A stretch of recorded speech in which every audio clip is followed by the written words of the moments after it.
You are listening to the Shit You Can't Make Up podcast, a conversation with friends, hosted by Marisol Sanchez. Hey guys, this is Marisol. Thanks again for tuning in. I'm always surprised you do, but I'm always happy that you do. This week I have a fellow author and blogger, Cory Groshek. Did I pronounce that right? Yes, Cory Groshek. Groshek. He is an author and a blogger, and his website is called manifestationmachine.com. And thank you for coming on the show. Thank you for contacting me because I think, was it Instagram? I'm not 100% sure. What I've been doing a lot lately is look at who's following me on Twitter and following me on Instagram, and I check out their profile. If they've got a link, I check out the link. And if they do something like what you do with this great podcast of yours, where I think there's synergy between what you do and what I do, then I'll get in touch. And so that's why I got in touch with you. It's an amazing thing because lately I've just been getting more and more people contacting me, which has made finding guests so much easier.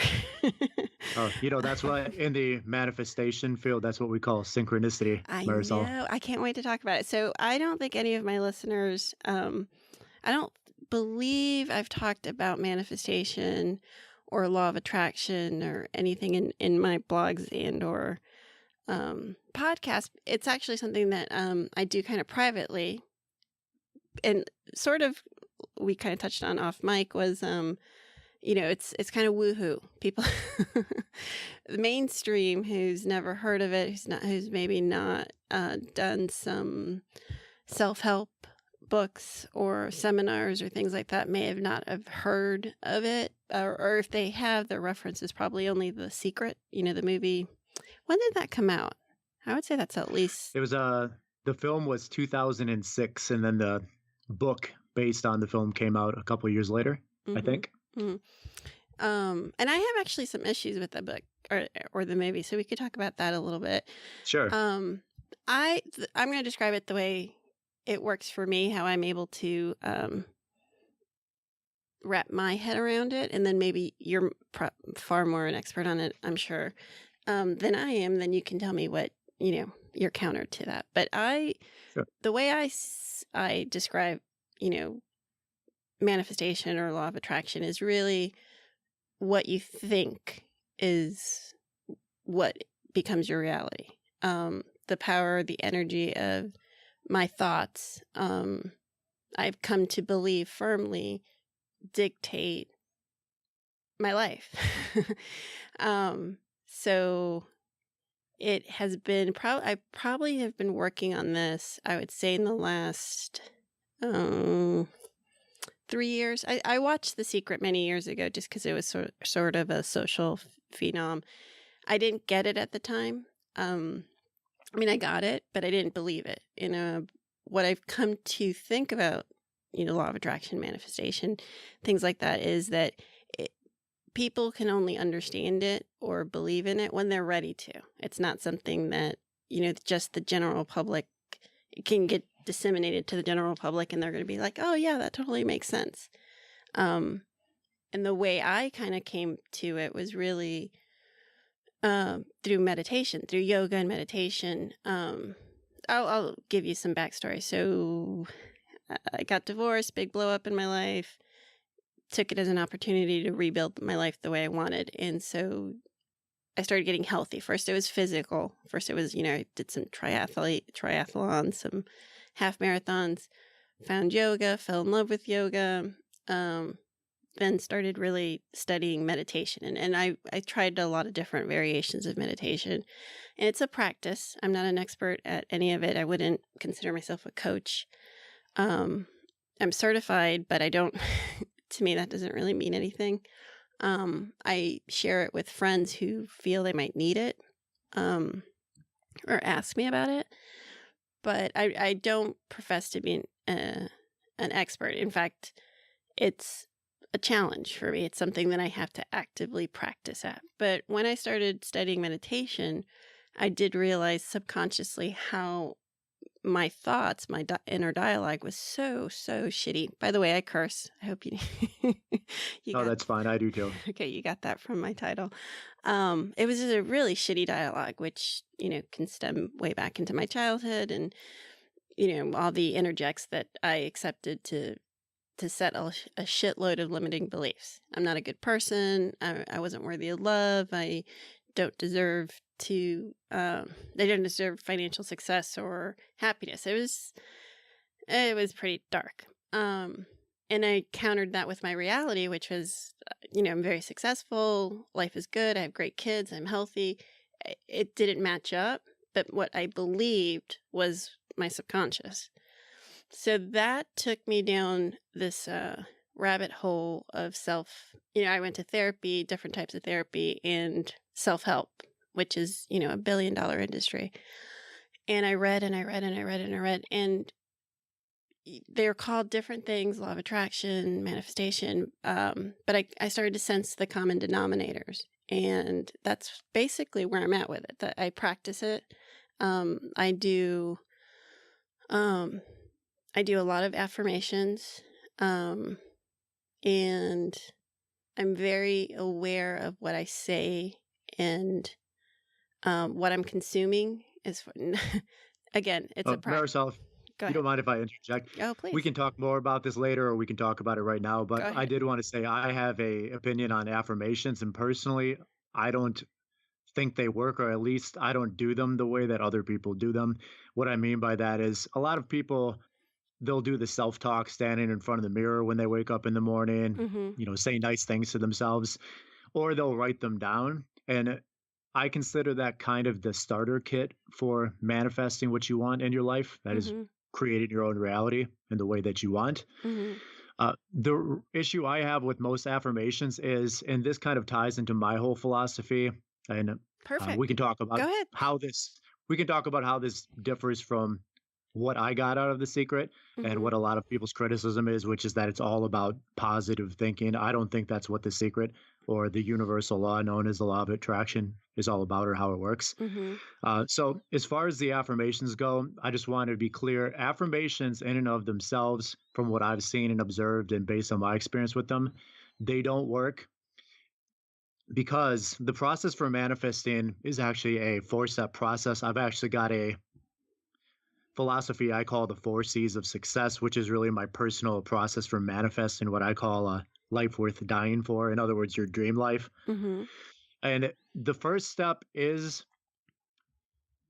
actually knowing what you want. So getting really clear on it, which is something The Secret talks a lot about. But the second step, which I don't think The Secret really talked a lot about, was what I call conviction. That is really, as you might put it, giving a shit about what you want. That is really, truly, deeply, and genuinely caring about the things you say you want.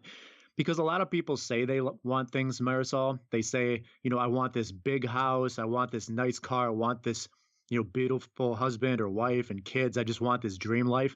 But the question is, how much do they really care? Would they be willing to stake their life, their livelihood on it to make it happen? And that's my criticism of most affirmations, whether they're verbal or written.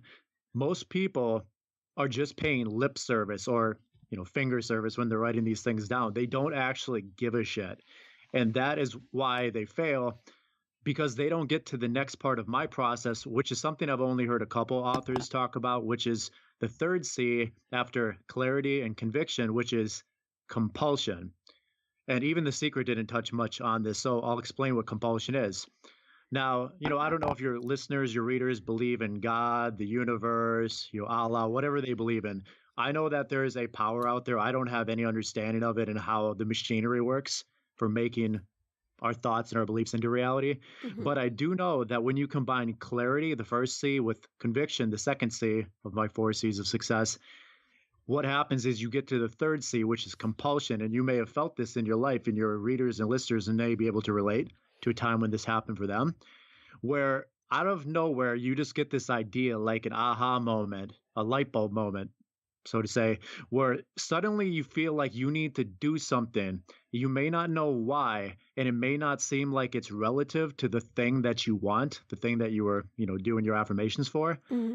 But trust me, if you do it, it'll actually lead to the fourth C in my 4 C's of success, which is completion, which is the point where you actually take the action.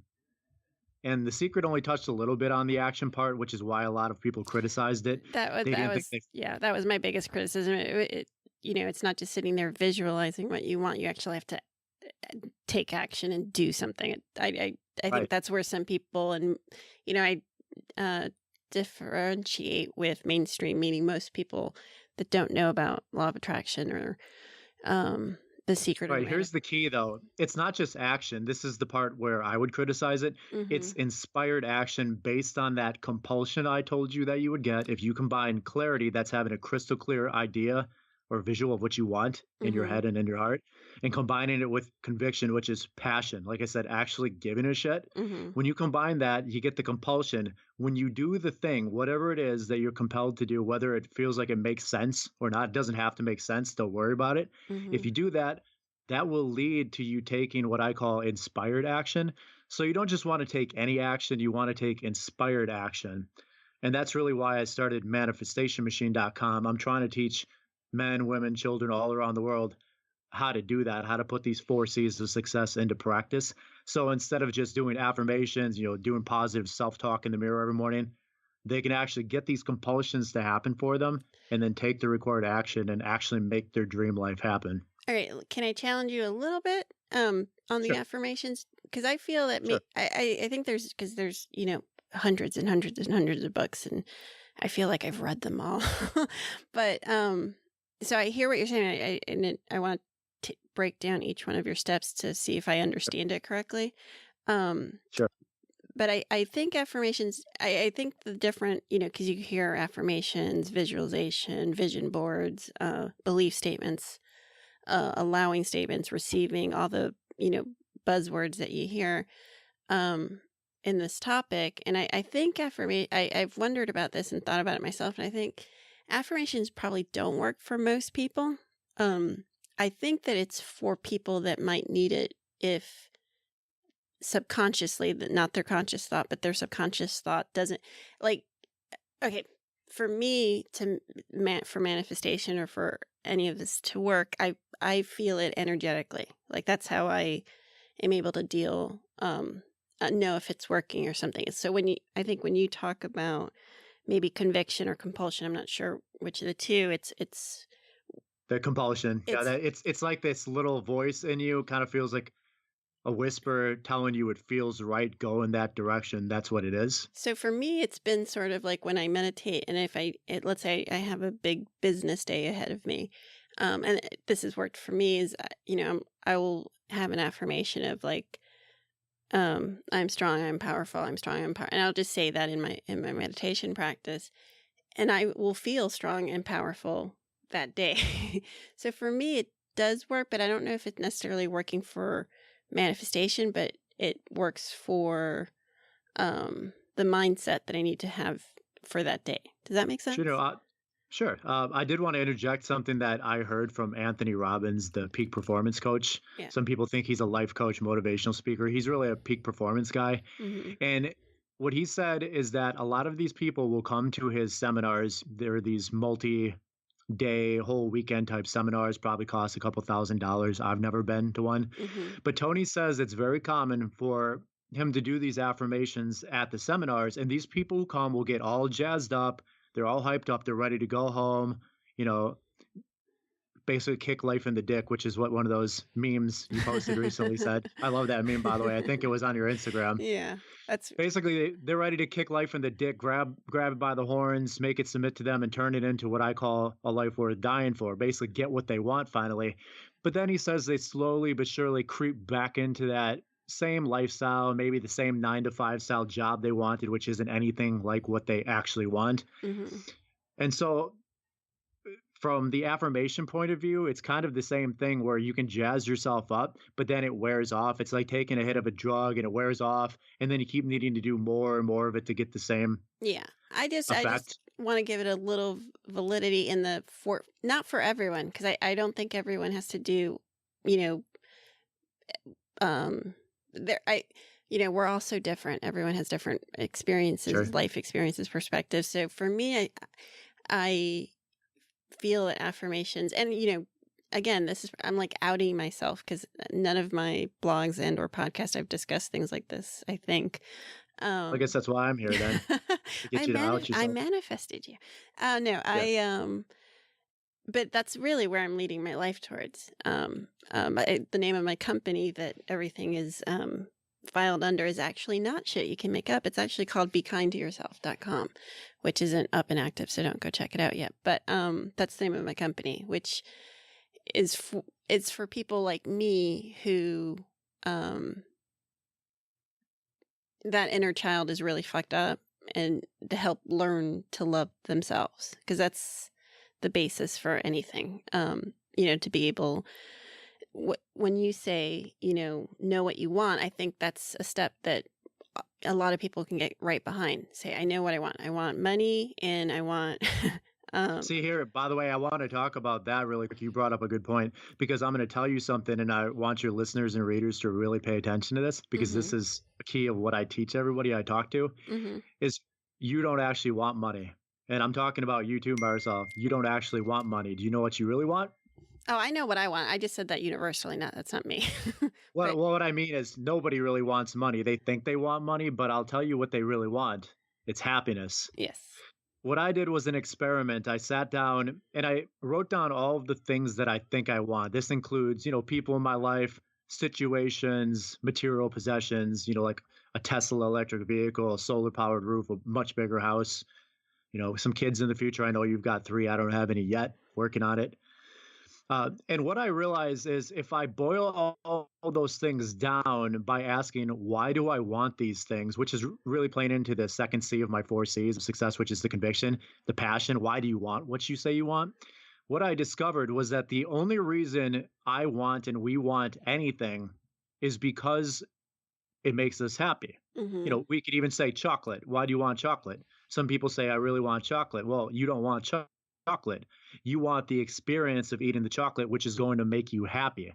So really, what you and I and everybody else who's teaching people to be kind to themselves or teaching them to manifest their dream life is the make people happy business. Really, all businesses are in that business, whether they realize it or not. Yeah, no, I mean, when you read all these manifestation books, a lot of them center around money. And I agree with you 100% that I don't think people, and this was a lesson for me, because I always came from a mindset of scarcity about money. Even if my reality was that I was very successful, it didn't matter. I was just conditioned to think that there wasn't enough. Even crazy. But what I want very clearly is I want a lifestyle that allows me to live the life that I want, which includes having money to, oh yes, feel secure, feel financially secure, have the freedom to live where I want, when I want. I don't want I have a job, but I work from home, and I'm very lucky that way. But I would love to eventually have my own schedule when I want it, how I want it, and that financial security. So I agree with you. It's not money. I've come to learn that money's it isn't anything. It's something that we use to exchange and services, but it doesn't have the power that we, especially here in the United States, I think we give it. What you want, like you said, is that what's the lifestyle that you want? Right. Because I know many. I say, yeah, what's the experience you want? The best way to look at it that I've seen is money is not the ends, it's the means to the ends. What we have in this country, and really in all Western developed countries, is a epidemic of people who think they want the means to the ends. In other words, they'll say, I want to be a multi-billionaire. And, you and I, Marisol, we both agree that would be great, because we know all the great things that we could do with that money. I've had an experience on a smaller scale of that over the last year or two. And I can tell you this much right now. Money doesn't make you happy, but the freedom that you get from having enough money to pay all of your bills, not just on time, but in advance, and to basically go to a restaurant and have a nice burger or some nachos or a pizza when you want, that is happiness. So while the money, the means, doesn't buy the ends, which is happiness, it definitely helps get you there. And I would agree with you that we need money in this country. I wish we did. And you're right, we do give power to the money. We're the ones who basically assign its value to it by valuing it. And we really can't live without it, unfortunately, in this country. But what I'm telling you and all your readers and listeners is when you go about setting your goals, doing that first C of success, becoming clear, getting clarity on what you want, whatever you do, don't pick money. Dig a little bit deeper, really drill down deep into what you want the money for, and have that be your focus instead. Yeah, that's a good point. And I believe in that because it's, when I think you say just money, you're just giving power to something that, I know people that are very, very wealthy, very secure, and are some of the most unhappiest, toxic people I've ever met. Yeah. So, Do you know the story of the gentleman who created the Minecraft game, Marisol? The video game that got sold to Microsoft? I, my youngest was I'm sure she told me something, but I don't know. I'm thinking Angry Birds, like he stopped producing it at the height of success or No, something. yeah, Minecraft is basically the most popular game in the world. I don't like it myself. I don't play video games. I used to, but I stopped years ago because it wasn't productive. But basically, this guy went from rags to riches overnight. He sold Minecraft to, I believe it was Microsoft. Next thing you know, he's buying a mansion that used to be owned by Jay-Z and Beyonce. And you'd think the guy would be happy. But this is my point about why you have to focus on the ends, which is happiness, not the means to the ends, which is the money. Because this guy got all of this money. But then and I heard this on TV or on the radio somewhere, he was very upset and was lamenting the fact that he never gets to actually see his friends anymore. They, like most people, still have regular day jobs. And he has this lifestyle where he can go wherever he wants, do whatever he wants, buy whatever he wants. He's hobnobbing with all these other rich people, but that's not what made him happy. But now he's finding with all this money that the thing that made him happy, which was spending time with his friends, it's not there anymore because now these friends have nothing in common with him anymore. Yeah. So, yeah, money doesn't make you happy. And if you think that it will, if you think, hey, I'm going to become a billionaire and it's going to solve all of my problems, I'm not going to lie to you. It's going to solve a lot of your problems, like not being able to pay bills, not being able to buy your kid, some ice cream when they want it, not being able to, buy some, I don't know, grain-free food for your dog or your cats so they can feel better. I feed all my cats grain-free food. It makes them feel better. So the point is you'll be able to buy all that stuff, but at the end of the day, are you free? Because if your freedom is tied to, for example, you being able to see your friends who still work 9 to 5 day jobs and you can't do that, then you're not going to be happy. Yes. Like for me, freedom's my number one thing. I don't know about you, but freedom, ultimate freedom, coming and going as I please, doing what I want, how I want, when I want, is really what motivates me to do what I do. And I want to help other people get that option to do that too. Yeah. No, for me, in the beginning when I first started, dabbling in this, I would say it was money. But now I've evolved to it's security. Like my vision as I have this image in my head of exactly how much I want in my account, not for, not for, I don't need Jay-Z or Beyonce's house or anything like that. Just security. I think based on my history, based on, my mother immigrated here from Honduras. She was one of 12. I tell my children all the time, we're one generation removed from a hut. So I think I crave and want and desire and really work hard towards security. That ability to, have my home, pay my bills early, love that, good credit, travel, and freedom. I don't need, I'm past the point of wanting or needing labels or fancy cars or anything like that. I pretty much have the life I want right now. I'm really close to it. And I've worked on it for a few years though, which is the freedom to work from home. I get to go and pick up my kids from school every day. I get to be there to hear, what happened and who's talking to who or not talking to who, or, what tests they have going on. My children are entering 10th grade in a few days, and the little one just started middle school today. And it's been a complete, utter blessing that I, for the most part, have been able to work from home. Are you still there? Mm-hmm. Can you hear me? Marisol? Yeah. Can you Yes. not? Did you go? Did we lose you? No, are you still there? Yeah. Could you not hear me? No, I couldn't hear you for a second, but now you're back. Okay. Sorry. I was just saying that I pretty much am close to the lifestyle that I want. I am able to work from home and be here when my children come home. But now I'm starting to evolve into what I want when my children move on to college, which, time just goes by so quickly. So let's go. Okay. So I know what you want. Step 1, be really, really crystal clear on it. Yep. Step 2, conviction. Would that be like the energy, Passion. but the feeling? Because that's because combining what you want with why you want it. It's the what and the why. I always say the what, which is the clarity, knowing what you want, and the why, which is the passion, the conviction, really wanting what you say you want, is what leads you to the how. I say the what and the why combined leads you to the how, which is how you're going to get ultimately what you want. So is that so step 2? We're still in conviction, right? Okay. Yeah. So clarity, number 1, that's get clear. Conviction, that's actually give a shit, really want what you want, be passionate is step 2. So I would describe that. I'm going to describe it back to you, see if we're on the same page. So for you, conviction is what I would call when I feel it, like when I'm sitting there journaling or writing or imagining what it is that I want. It's not just thinking it. It's not the thought. I know I can feel the energy. I can feel the vibe when I'm... Yes.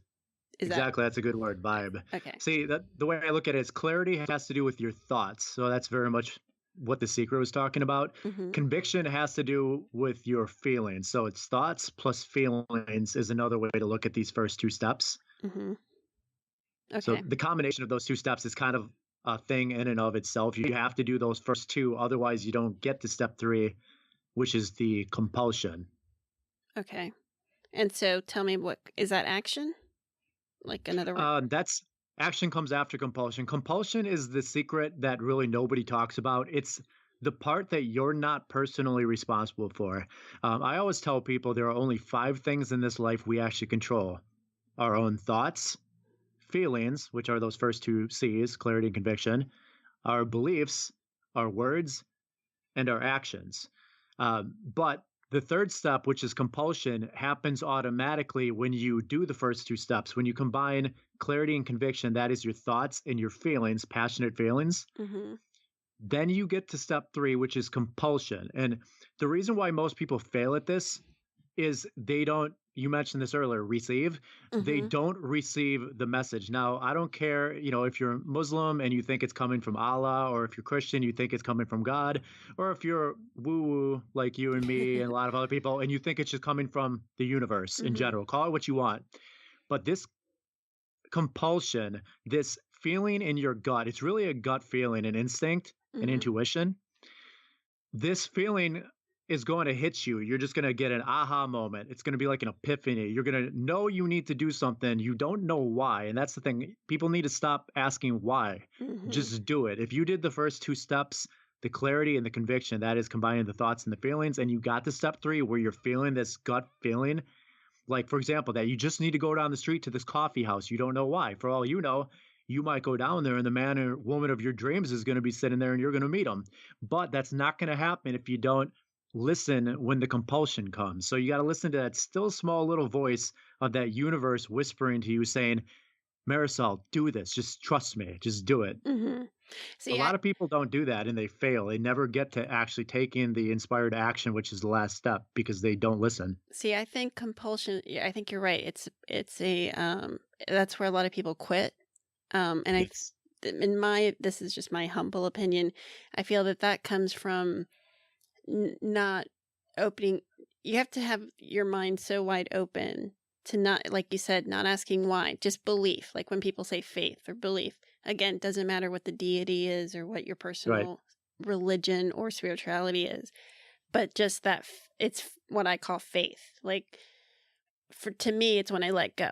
It's sort of when I'm like, for me, I write. Like I like to write letters to to ask for what it is that I want, and Sure, I've done that. And it's when I finish that action of doing it, it's sort of a like letting go. Like, okay, there's nothing now. I'm just it's out of my hands, and I believe God, universe, Allah, whatever you want to call it, is gonna do things in a way that I have no understanding of, that will lead me to what I need, what I want to happen. Does that make sense? Right. I don't know if I... Yes, that's yeah. You know what a lot of people have in their head, though, thought-wise, Marisol, about that is this is what happens. They might even get the clarity and the conviction, the thought and the feeling together, and then they might feel that compulsion. But do you know what a lot of people think to themselves when they feel it? They think basically, ain't nobody got time for that, Marisol. They say, I got to go to Starbucks, Marisol. Hey, I got to be at work in 15 minutes. My kids are crying and screaming. They want their mac and cheese. Be like, I don't have time for this compulsion shit. Yeah. That's what they say. They're too busy. They're too busy to hear. And that's why they never actually get around to taking the action, which is the thing that all these critics of The Secret say The Secret never tells you to do. Yeah. That's not true. They tell you to do it, but it's kind of an afterthought. I would even argue that most people don't even hear it. I don't think people are... Oh, sure. I feel this is, and I was this person 5 years ago. A lot of people exist, don't live. And exist, why we're such a society that has to drug ourselves and live such addicted lives to many different things. You can be addicted to food, to TV. And I'm social media. I've had my gamut, so I'm not judging anyone. But I think it's because we're not living, and we're existing, and we're waiting to die. And everyone thinks, like, we're socially conditioned to think, okay, when we retire, this is when I'm gonna, live the life that I want. And I'm like, I turned 40 and my knees started to hurt. My eyesight went to shit. And I'm like, I don't want to wait. I don't know what's going to happen when I'm 60. I want to start living now.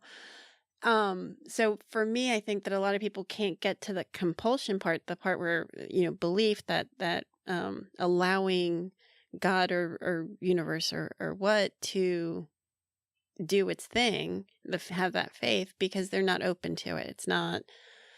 Sure. Marisol, can I give you a great example of how compulsion actually hit me once when I started implementing the 4 C's of success for myself? Mm-hmm. A couple of years ago, I don't know if you remember this, when the Ebola thing was going on in the U.S. Yep, I do. Yep. Now, at that time, and I'd been working in a customer service call center for Land's End, the clothing maker, Mm-hmm. and I was sitting there writing down all the things I wanted. And one of the things I wanted was to become an investor. And if you go to my social media sites, which I'll recap for everybody at the end of this if they want to get in touch with me, Mm-hmm. one of the things you'll see is that I call myself an investor. And that's because right now I actually have an E-Trade account that's worth over $100,000. One of the reasons...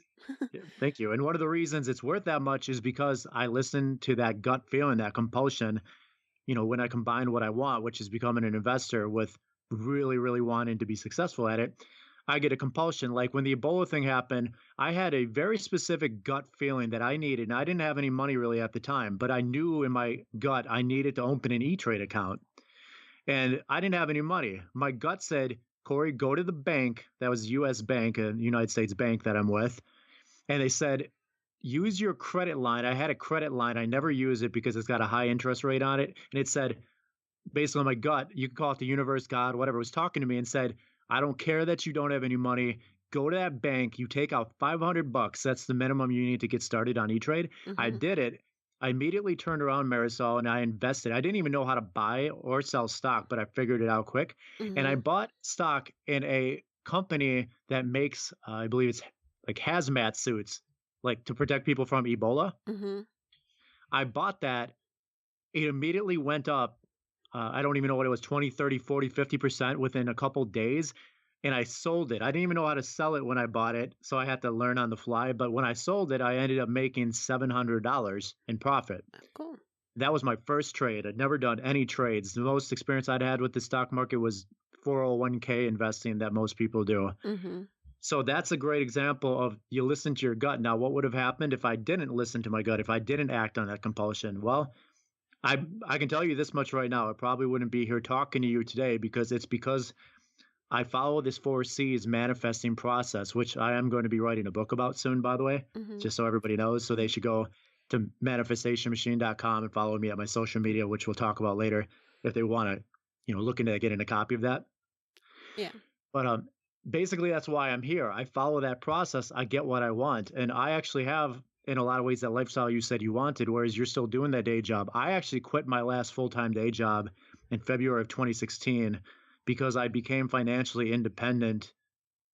Not free, mind you. I don't have enough money to do everything I want, but I have enough money to, like I said, pay my bills in advance, eat what I want, go out to a nice dinner with my wife when I want to.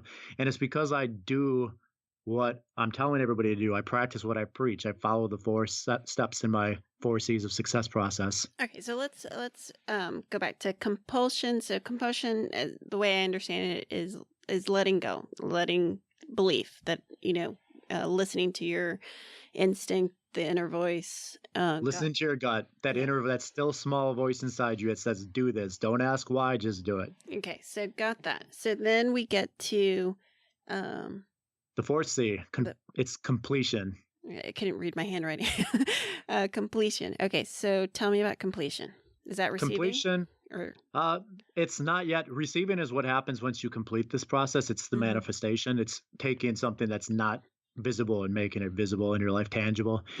The completion is the action. And the reason I call the action, the inspired action based on the compulsion, actually doing what the compulsion told you to do, completion, is because when you take that action, in my opinion, based on what I've seen, and it's never failed me over the last 3 years, you are going to get what you want, because the compulsion wouldn't have happened if it wasn't going to lead you to what you want. Now, I'm not saying that it's going to lead you to taking just one action. It could be multiple. In fact, you may have to take 2, 3, 4, 5 actions, and it could be spread out over a couple months or even years. But as long as the actions feel inspired, as long as they feel like they relate to the ends you're trying to achieve in your heart, you're going to get there. And that's why I call that action completion, which is the 4th and final C of the 4 C's of success. Well, I love how, I believe that there's a thousand infinite ways to describe things. And, I love the way this is so succinct for everyone. Because I was just having this conversation yesterday with someone about how I feel that the self-help industry doesn't do a really great job to speak to men. It's the woohoo is very easy for maybe a woman to come around to, but for men, I'm talking again the mainstream person who's not woke. It needs to be repackaged for them, I think, somehow. And I love this. I love the way you broke it down. Yeah, and by the way, we didn't talk about this yet, but all of this process, and this is something a lot of people don't know, is embedded into a children's book that I wrote this last year. I actually was working on it for several years, probably since April or May, June-ish, summerish of 2014. It's called Breaking Away, which is kind of a double or triple entendre. It means many things. Book 1 of the Rabylon series. It's for kids about ages 9 through 12, so it's a middle grade book. You'd probably really like it. Okay. I don't know if any of your kids are in that range. I know you said one's just entering middle school, so maybe. Yeah, I'm writing a children's book right now for that age range. So. Awesome. Yeah, it's harder than I thought it was. And you know what? I probably shouldn't have made a children's book the first book that I decided to write, because writing a book is hard enough. But compared to writing a self-help book, which, is really just a really long blog for me, writing a children's book and mapping out the whole story from start to finish. And I didn't just map out book 1. I actually have this thing mapped out through 5 books. But, it was one of the hardest things I've ever done. And even harder than the writing was trying to encapsulate or embed this 4 C's of success into the book in a way where I didn't sound preachy. Basically, what I've realized, Marisol, is that not just men, but adults in general who are really stuck in their ways, maybe they've been working the same job, for 20, 30, 40 years, and they just don't want to hear anything about the manifestation process. Mm-hmm. These people are really hard to reach. They're really closed off. So what I said is, you know what? I'm going to teach this to kids, but I'm going to kind of Brilliant. do it in an allegorical way. So one person who left a review, I can't remember if it was on goodreads.com or Amazon, left a review and they actually got it. But then they realized that my story is an allegory. The characters, which are animals, most of them are rabbits. That's why I call it Rabylon. It's kind of based on the biblical Babylon, Mm-hmm. which is this legendary place with the Tower of Babel. I called it Rabylon because they're rabbits. I use these rabbits to represent people that I've met in life. And in a lot of ways, the two lead characters, the protagonists, whose names are Remy and Rhea, are actually... Oh, Remy, that's awesome. Yep, Remy and Rhea. They're actually named after my family's pets. Okay. They're, in a lot of ways, they represent me and my twin brother, Cory Groshek, who actually runs chillingtalesfordarknights.com. It's a really great site for, like, if you like to listen to scary stories with sound effects and really great narrators. These characters, Remy and Rhea, even though they're male and female, and that was intentional too, by the way, because I don't just want little boys to get into this. I want little girls to get into it too, just like they get into Harry Potter because of, not just Harry, but also Hermione. Yeah. I want it to, there's no race, there's no color, no creed, no religion in my book. It's accessible to everybody anywhere around the world. And I'm using these characters to reach these kids because I want them to know that when you look at the world around you, and this goes for the parents reading the books too, who are, by the way, the ones leaving all the good reviews. I think I'm at like a 4.5 star average review on Goodreads and Amazon. Mm-hmm. I want them to realize you don't just have to settle for what you see around you. Man, isn't a victim of his circumstances. Man was created, and woman too, to create our circumstances. And I believe you do that by following my 4 C's of Success program, which is embedded into this book I wrote. So, in other words, it's a self-help or personal growth and development book for kids, but they're not going to know that's what it is. In fact, most parents reading my book don't even know that's what it is. Mm-hmm. And I did that intentionally, wrote it intentionally that way so that these kids are going to get this success-oriented, millionaire mindset that they can do anything they want and not necessarily know that I'm feeding it to them. You know what? I think it's brilliant. I have a similar idea with the children's book I'm working on. The setting is in a competitive cheerleading because my daughter does that. But what I basically did in the series is took the tenets that I have found in my life in yoga that I want to impart on my daughters specifically. And so like the first book is really about just self-love, self-acceptance. But it's, not, you wouldn't know it reading it. I mean, you wouldn't, hopefully, you get it when you read it, but it's not, that's not how I'm promoting it or, but so it's kind of like the theme. It's kind of the theme of the book. Theme. See, like the theme of mine, it actually kind of relates to what you said, self-love. Mm-hmm. The theme of mine, if I had to sum it up, is really, and we talked about this when I got in touch with you, it's my philosophy of faith over fear. And we talked about faith earlier. When I say faith over fear, I'm talking about focusing on and chasing after what you want versus focusing on what you don't want, which is another big mistake I see a lot of people making. Besides not listening to the compulsion that their gut feeling, which is a big mistake, I see people making decisions based on fear. And this might seem really relevant to you, Mm-hmm. Marisol, because I've actually been reading some of your blogs in anticipation of this discussion. Mm-hmm. And I know that you've expressed in your blogs that you've had a lot of fear over getting this blog started, your podcast, getting your brand going. And, I just want to use that as an opportunity to tell everybody, you and everybody else listening and who's reading your blog, that what you want to do going into any situation is, even though the fear might be there, I'm not saying ignore it. What I'm saying is embrace it and then move beyond it. Mm-hmm. Focus on what you want. Like, for example, how successful you want this podcast to be, and who you're trying to help with it and helping those people versus, what you don't want, which is maybe failure. I know you've dealt with depression in the past, as have I. Instead of focusing on the possibility of failing, we need to focus on how we want this thing to end up, say 5, 10, 15, 20 years from now. Where do we see ourselves? And, that's what my book is teaching. So in that way, it's kind of a self-love theme too, teaching you how to love yourself.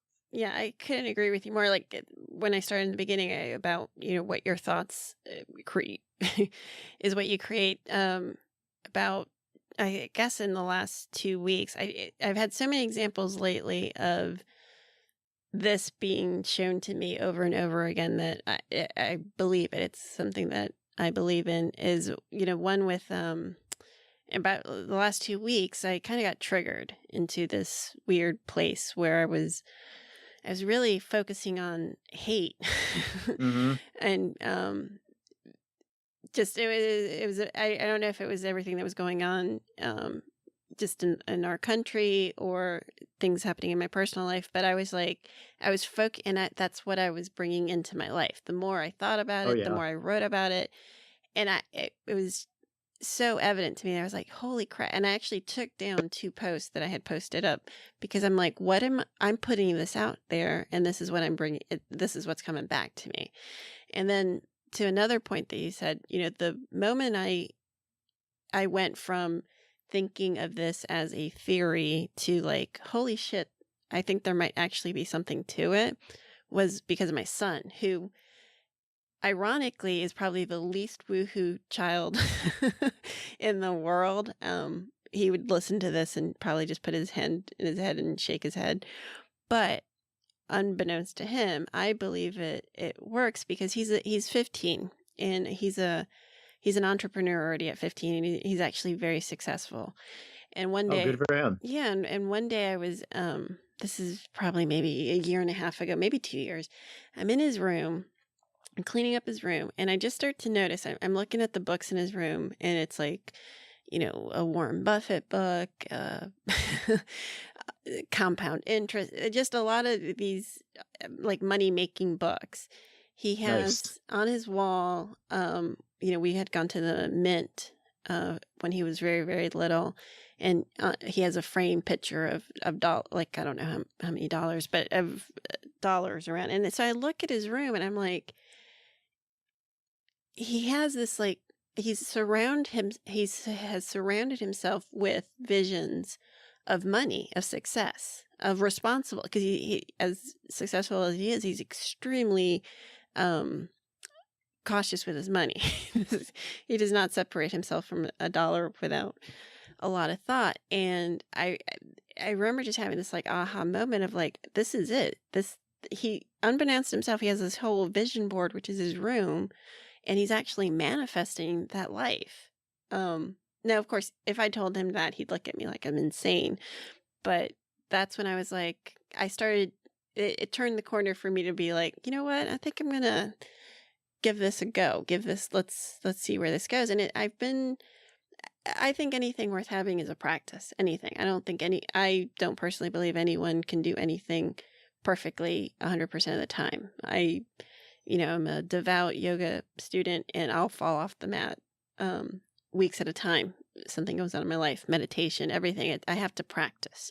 And so I believe this is also a practice for me. Like I fell out of it recently, but as soon as I was talking to someone when I was writing when I was writing all the stuff about hate and just from a really ugly place, I started to stress out about money, actually, I was waiting for a payment that I hadn't received, and it was just not coming. It was not coming.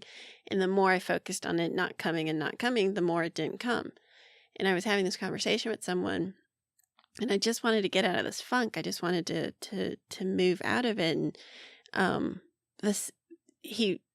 my friend was just making me laugh and kind of starting to get me out of it. And it's like, okay, let's go back. What do you want? How do you do this? What are your thoughts?